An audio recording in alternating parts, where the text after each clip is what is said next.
This is the Smallmouth Crush Podcast Season 2. If you're a hardcore angler, you've come to the right place.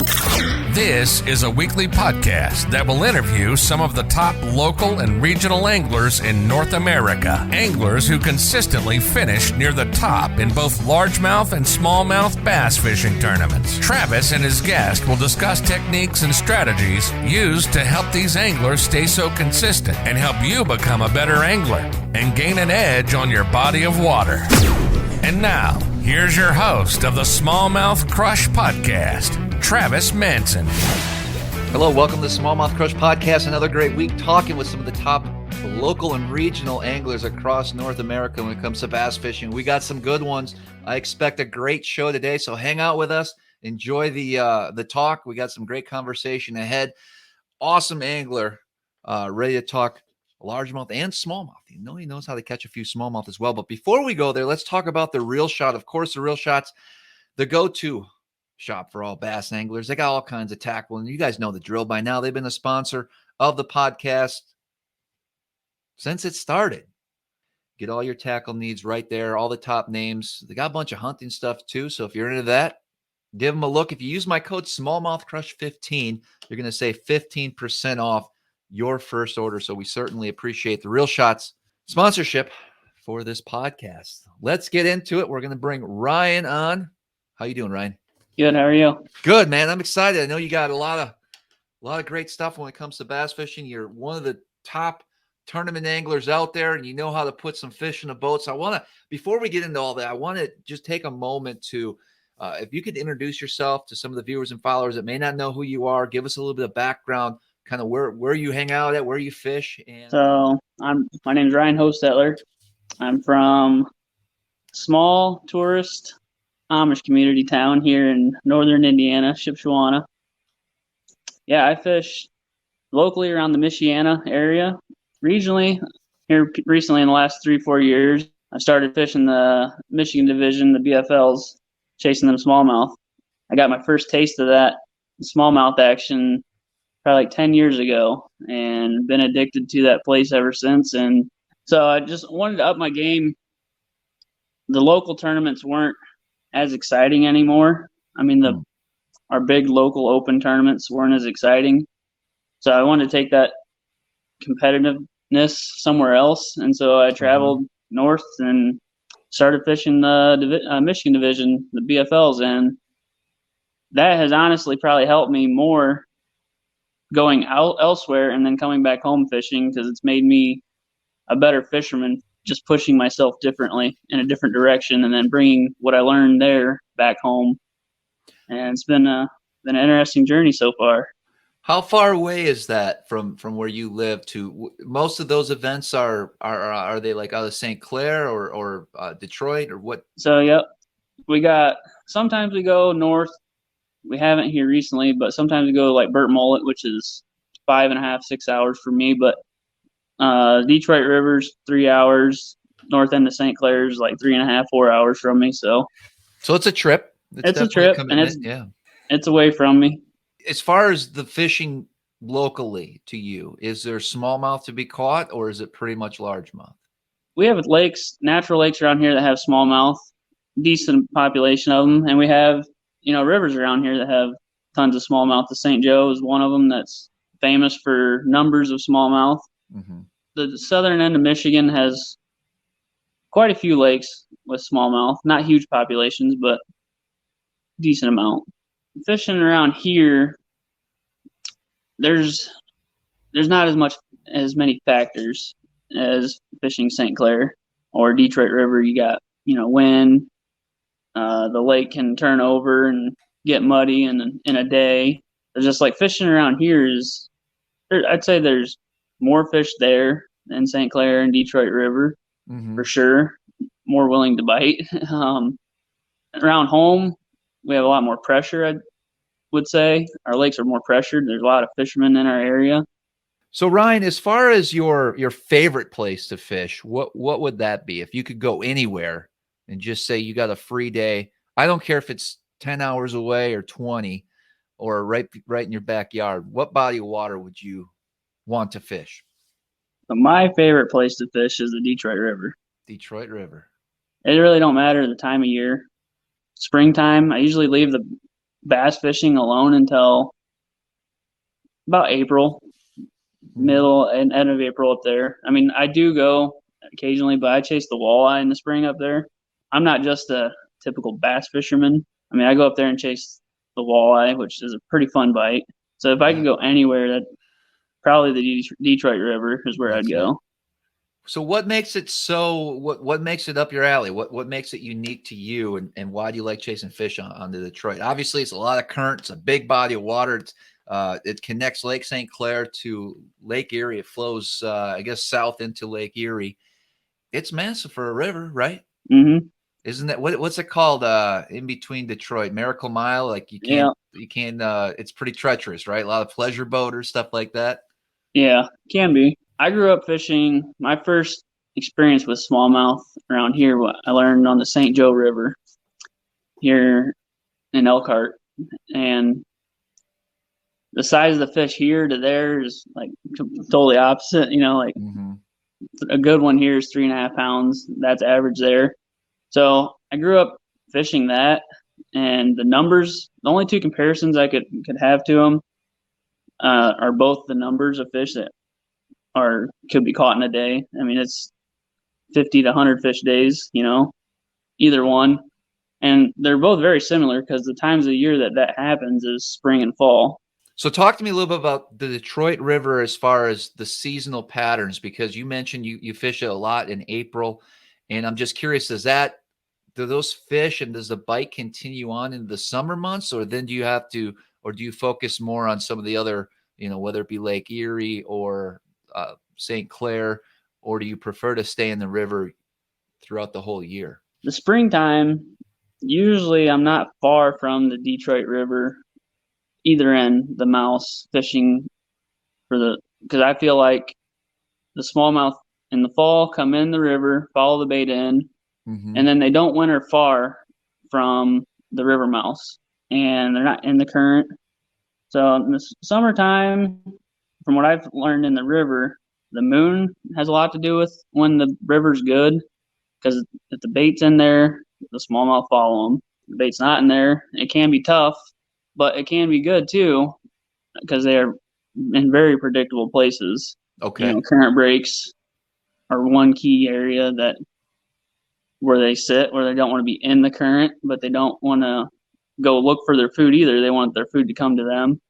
And then, in the fall, like I said, all the bait comes back in there in the fall, and it's just a feeding fest until the wintertime. That's kind of the smallmouth in that region. That's their cycle of life. I mean, they follow the bait in the river, out of the river, and wherever it goes. And it makes them very predictable. Right. So talk about those predictable spots for someone who's not familiar with that area, or someone who wants to get into fishing for smallmouth in like a fast current situation. I mean, there's a lot of big bodies of water across the country that I would say is similar to the Detroit River. I like to say the St. Lawrence River is close. Of course, the St. Clair River above Lake St. Clair. Of course, you have some areas around Sault Ste. Marie, and of course, Lake Superior, Huron. All the Great Lakes have some massive bodies of water. Where do you start when you're talking current breaks? Are you looking at obvious man-made stuff, or are you finding things as well that would be particular to that body of water? Like where would one start if they wanted to focus on an area to fish that made sense? That question goes back to how I started fishing the St. Joe River here close to home. We would put in the very top end of the river and float all the way down, and you would have like 2 to 3 seconds to hit your cast. That was an obvious current break on the bank fishing. And so the first time I went there, that's kind of how I did it. Like anything that looked obvious that breaks the current, and if the wind wasn't blowing, you could see a current seam. And sometimes the sweet spot isn't in the eddy, you know, per se, but it's down away from it and it's underwater is the sweet spot. It could be gravel, could be rock, something to hold them. That's how I learned. Basically, I just went up the river and started fishing down it. I didn't have a clue about it, and yeah, using my eyes. Time on the water and yeah, just time on the learning those water spots. is probably. I've spent more time in the last 3 or 4 years up there than I have on any of home lake around here. That's kind of, I got addicted to it, and when you have those days where, like last spring, for instance, me and a couple buddies up on St. Clair having 200 to 300 fish days. I mean, you come home and you don't even want to try to do that here. It's like, I don't know. So you get spoiled. You get spoiled, but also you get humbled really quickly on the big body water like that too. So, but you take those butt kickings and you learn from it. And I don't know. You got to look back and see, like, why was it tough that day, or so next time you have those conditions, you can try something else. Or I always kind of log little things in my phone, like conditions that day, or like my picture history. Like I can go through my gallery and I have little notes on some of them, that like what it was like that day, water temp, conditions, stuff like that. So sure, just take the good with the bad. Talk to me about one of your recent events that you had up there, as far as a good finish and kind of how that all came together for you. We have a local tackle shack here. They had their classic up there, and they were allowed to have subs for the classic. And so a friend of mine asked me that I've actually never fished with them in the boat before. Asked me to go. Their classic was on the Detroit River at Elizabeth Park. Mm-hmm. He asked me to go up there. We weighed in 22 pounds both days, and almost 23 pounds, and we won the thing. And it was pretty cool. I mean, the guy I fished with had experience on Lake Erie, more Breast Bay area, and like St. Clair. Obviously, you got the mile roads and stuff. He had plenty of knowledge of St. Clair. He's not like he's never been there before, but as far as the Detroit River, we fished 2 days in the river both days, and yeah, we weighed 23 pounds, basically 23 pounds both days, and won the thing. So what time of year was that? That was October. That was second week in October.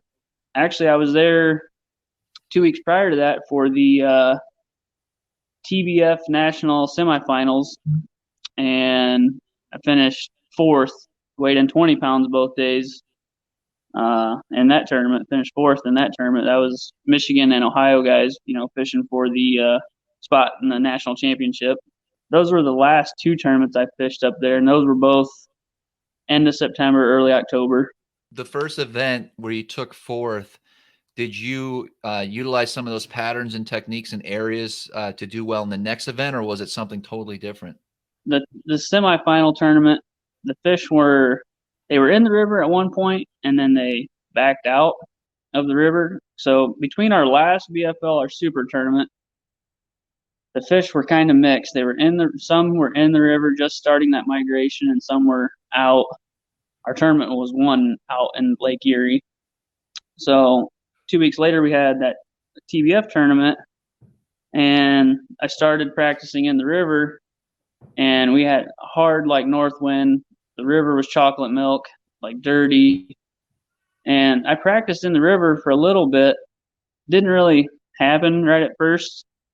And I went out at the mouth of Lake Erie. I have a nemesis, or you could call him a nemesis, or a guy I look up to, Heath Wagner. He's talked to me many times about the magic things that can happen out there in the fall. And I've kind of starting to put the pieces together on where the fish come from and how they position out there. And so I found two spots, two schools of fish that were enormous. The first day, I sat down on the first school of fish. I think I caught one for every cast for probably 3.5 hours straight. Whoa, really? Yeah, I just kept calling them. I called up to like 20 pounds, and I saved the second school for the second day. Yeah, those were out a ways from the river, but they were coming to the river for sure. And yeah, I sat there on the first day, and I burnt that school down the first day because they had a boat close by. Mm-hmm. So the second day rolls around, I actually had boat problems, had to have a buddy drive a boat up for me. Yeah, switch waypoints and everything. So I wasn't comfortable running out to the second school. I wasn't sure how good it was. And so I started back on the first one and got to 20 pounds really quickly. Went back out to the second school. Well, there were a couple other boats that found it too, and they were all burnt down pretty good. But both days, though, I probably caught over 200 fish in 2 days for sure. It was incredible. Those are the days I was talking about that can happen up there that don't happen close by me anyhow. So what did you do to locate those fish? Did you just happen to come upon them? Was it a place you fished in the past? You have some history there? So I've actually never fished either one of those spots before, but Mr. Wagner hasn't given me waypoints or anything, but has given me enough some pointers. Zones. Pointers, or I mean, he definitely hasn't let the cat out of the bag, but he's said enough to where I've been able to turn it into finding those little honey holes. I mean, they are literally one cast spots.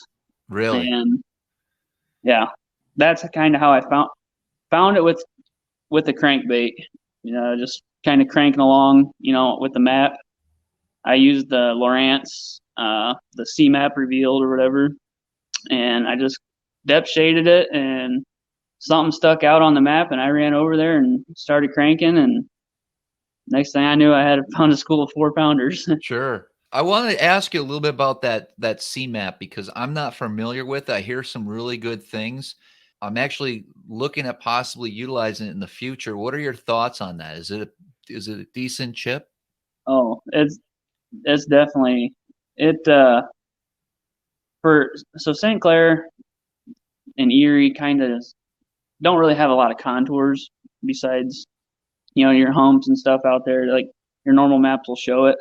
Mm-hmm. But the river, that thing the C map revealed really changed how the little turns and ditches stick out in the river there. An underwater eddy can be a gold mine. And that's kind of what I had found out there. I mean, you don't think of out in the Erie having a lot of current, but there's tons of current out there. I mean, I had a south wind both days, and the trolling motor was still faced north. Like the current was still coming out of the north. There's plenty of current a mile, 2 out, like more than what you would think. An underwater eddy, how do you even approach that? How do you even try to find something like that? Basically, what it came down to, you're looking at straight contour, water just gushing out of this river. If you see something that makes a turn, or even if it could be a high spot out there, I mean, it's something that's going to deflect the water, like move it somewhere else, and it's going to cause the fish to sit there behind in that underwater eddy. The one thing that Heath had told me is you always look for the floating grass out there. If the floating grass is just sitting there, there's an eddy. I mean, if the grass keeps moving on out, there's nothing there. But if the grass is just sitting there making a swirl or whatever, there's an eddy there, and that's how you find it. And over the course of time, it makes clean spots out there. In those clean spots, I mean, there could be grass surrounding. So the spot that I had found, there was just a big crop circle, grass all around it, and there was a clean spot in the middle of it. It was on a little bit of a turn, I guess. So, and I just created an eddy there, and they were just loaded there. And I think what really helped it bring all those fish together is the water was a little bit dirty, stained. And so they all just kind of shrunk down to this one little spot and just waited for the food to come to them so they didn't have to go chase after it. All right, Ryan, good stuff. What would you say your favorite technique when it comes to smallmouth fishing would be? It really don't matter. I just like catching them. Anything. But catching them on a drop shot and stuff like that, it's fun. But I like throwing something that it feels like a truck just ran into your bait, and 2-3 seconds later they're 3 feet out of the water. Like that's the best bite, I think. Reaction baits, yeah. Yeah, reaction baits. I'm more of a power fisherman anyhow. Okay. Something that's moving and they just destroy it is probably the best bite. Top 3 power fishing techniques that you use? What would they My be? top three that I use: smallmouth and largemouth, crankbait, and a rattle trap, Okay. and a chatterbait. Crankbaits, lipless, chatterbaits. There's a lot Yep. going into it. I know a lot of guys love throwing crankbaits, especially Lake Erie, Lake St. Clair. It's well known for that. Detroit River. Specifically, what type of crankbaits are we talking? Are you deep cranking or medium or a little bit of everything? Medium cranking. So I consider medium cranking anything between 15 and 11 to 15 foot is medium cranking. Mm-hmm. I'd rather do that than crank something big and heavy that wears on you. I like throwing the Normans, little ends, the DT series, DT10s, DT14s. Mm-hmm. Those are my top baits for that region. I mean, St. Clair, Detroit River, Erie. Those are my baits that I throw. The Normans and the Rapalas. They cast like a bomb and get down quickly, and you can actually work those crankbaits too. You get them to stop them, start your retrieve, and get them to change directions, and they create bites. So how do you determine whether you pick up a little N versus like a DT10 or DT14? Is there a difference? Is there a time of year thing? How do you choose one over the other? My experience with the Rapalas, when they dive, they get to the bottom quickly.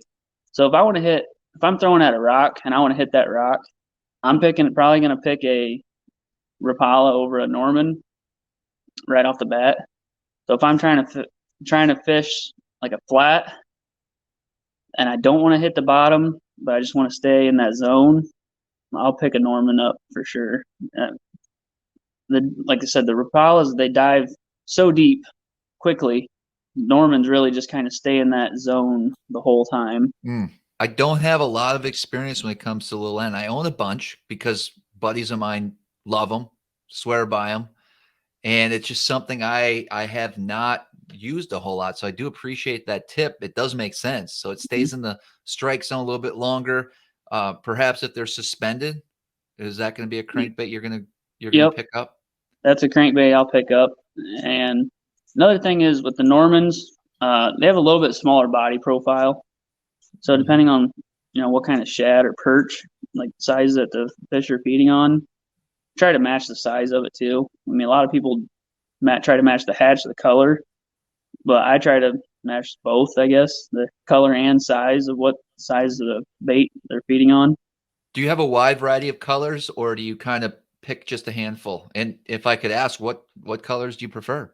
So a lot of natural colors, perch, shad, or you're either gonna have your gaudy colors that are just chartreuse and brown and uglier than all get out, that the smallmouth just for some reason like it. As far as the lipless goes, when are we throwing that? Is that seasonal or is that year round? There's kind of a little bit of a secret up there. I have one tied on year round. We like secrets. Okay. It's really good in the spring. I mean, that's my favorite bait for largemouth around home when they're just gorging on bluegill. I just took it up there with me when I started fishing up there, and they just love it. I love that bite too, And then the other challenge is trying to keep them hooked, I guess. But no, summertime, it's a bait that gets overlooked up there in the summertime. So I'll just have one tied on about always. And if we get a slick, calm day, sun, I mean, I'll be out in like 12, 14 foot, and I'll just pick that thing up, bomb a half-ounce trap out there. I know it's not getting down more than 3 feet, but, if those fish are looking up, they're either going to follow it and show themselves or they're going to eat it. Compare that to when I'm fan casting and just covering water with like a big spinner bait and burning that high in the water column. Oh. You're just giving them a different look with a lipless, basically. Mainly, I'll throw like on those bright sunny condition days, I'll throw something shiny like a spinnerbait would be, I guess, something with some flash. But yeah, I use it as a search bait. If I'm fishing something shallow too, a shallow flat is something that I can burn it really quickly. I can kind of control a rattle trap to how deep I want it to run, I should say. If you start reeling it too fast, it starts doing the sideways thing, but you can get it down there and fish it a little deeper It's a search bait for sure.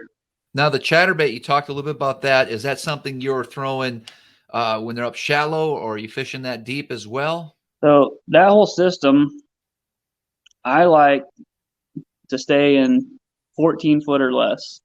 That's my zone. I don't know. That's kind of where I can power fish, visually see them. The chatterbait is also a search bait. It represents a shad very well. I have a buddy of mine, so the jackhammer is obviously very known, and that's usually what I throw. But I have a buddy of mine that makes these chatterbaits, and I can show you. It's a hair jig. Whoa. Chatterbait. Okay. Thorac Jigs makes it, and I brought the idea to him. I was like, hey, I like throwing a hair jig up there too. Like, can you make me a hair jig chatterbait?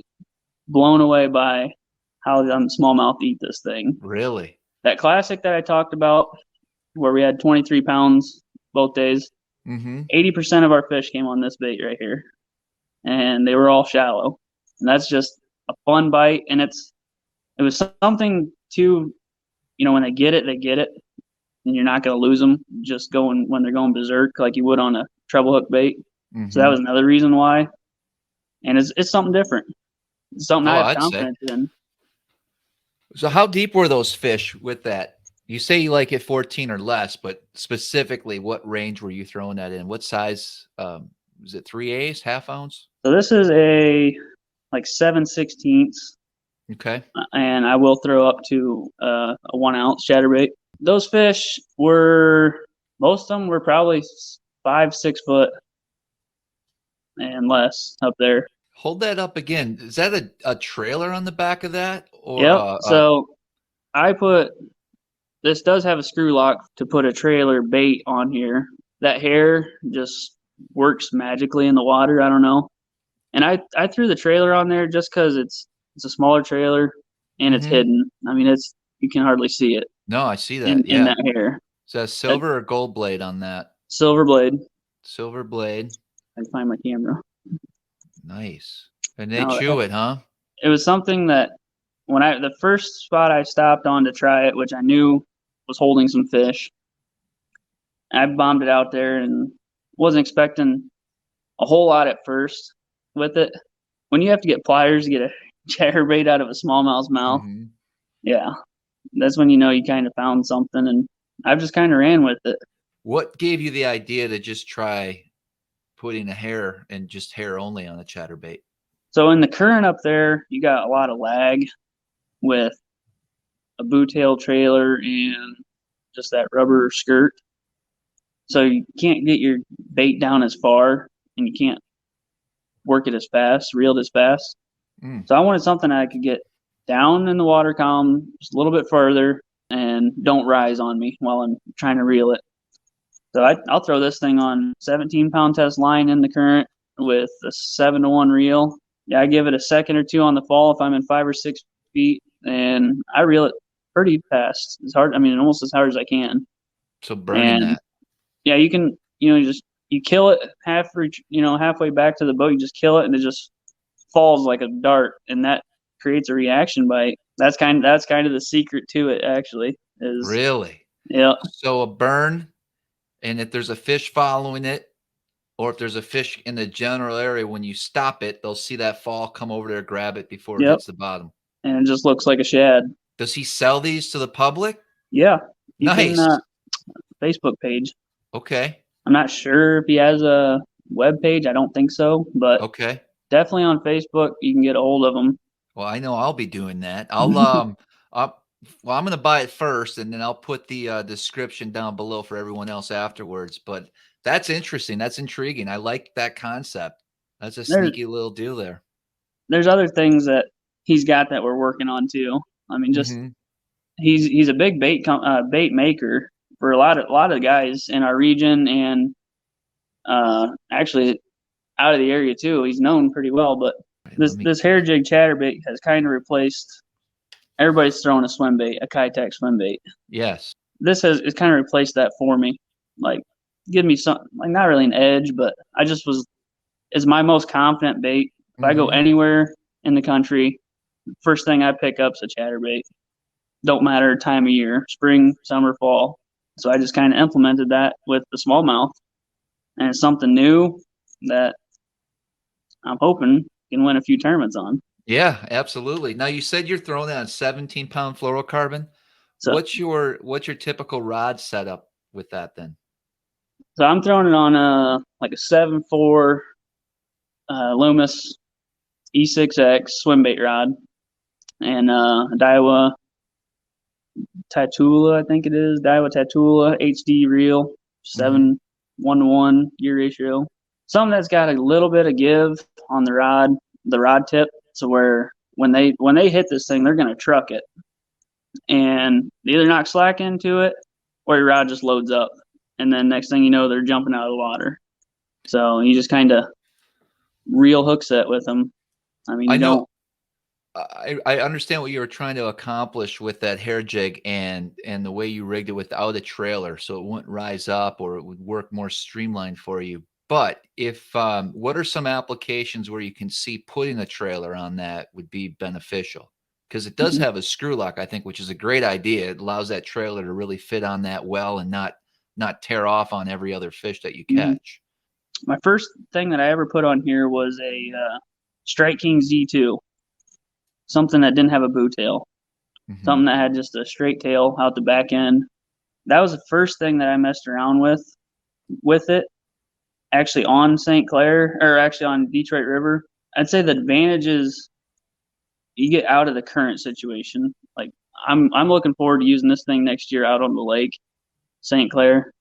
I think, and not just in this color. You know, when the mayfly hatch is going on, maybe a brown one or something. You know, something when the fish are feeding up on top.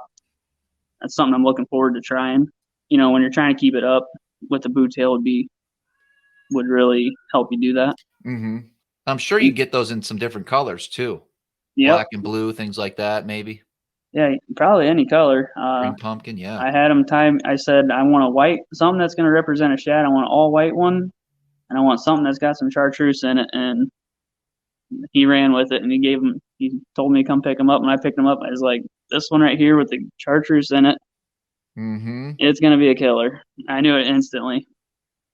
It looks very compact too. That's what I like about it. And the tie job on it looks real good. That caught my interest there. That chatterbait with the hair. I'm going to be picking some up. I know a bunch of guys watching this probably will as well. A couple more questions for you, Ryan, but before we go there, we're going to take a quick break and we'll be right back. You're listening to the Smallmouth Crush podcast. Don't rush out to the water just yet. We'll be right back after this break. Well, hey guys, I teamed up with Beast Coast Fish and designed a sneaky little jig that's going to help you catch more fish, whether it be smallmouth, spotted bass, largemouth. This thing, for all you can see this, who are watching this on the YouTube channel, a sneaky little finesse jig, no weed guard, comes in 1/4, 3/8, and 1/2 ounce. Very thin skirt, right? Not a lot of skirt material. It's designed to emphasize the trailer that you're using. So put your favorite trailer on. I prefer like a TRD, any type of craw, a Smalley Beaver works great. Z-Man makes a lot of great trailers as well for this jig. I've been throwing a lot this season. I've been catching some amazing fish. Like I am a jig fanatic right now. I'll drop straight down on them over deep water. I'll make cast. I'll actually drag this as well. Killer little finesse football jig. It's actually the Beast Coast open water sniper jig. Head on over to beastcoastfishing.com and check them out today. We're back to the Smallmouth Crush podcast with your host, Travis Manson. All right, we're back, Ryan. I want to ask you a couple more questions before we end this. We are getting to the end. And so I asked this to everyone that's on the show. What's your personal best, whether it be a largemouth or a smallmouth? So my personal best largemouth is 7.2. And I've only ever caught 2 7-pounders here in Indiana, Michigan. Yep. And the one was 7 even and one was 7.2. Personal best smallmouth is 6.8. That was on St. Clair. St. Clair. What'd you catch him on? Caught him on a Kitech swim bait. Kitech swim bait. Nice. All right, this is going to be an interesting question because you said you were a power fisherman. So I'm going to ask you this. If I had one bait to give you for the rest of the year to use for both largemouth or smallmouth, what would that bait be? That's all you can throw all year long.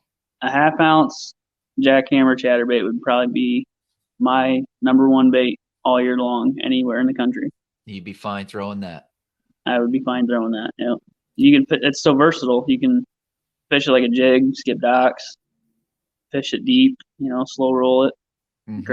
It's great in grass. The only place it's not really that good is in wood, but it's great anywhere. You can pretty make good it in work. current. All right, Ryan. So what are your plans moving forward? Do you plan on fishing more of the events up on the Detroit River in St. Clair? Are you going to stay a little bit of local, or maybe do both? Plan on fishing at all the BFLs up there again.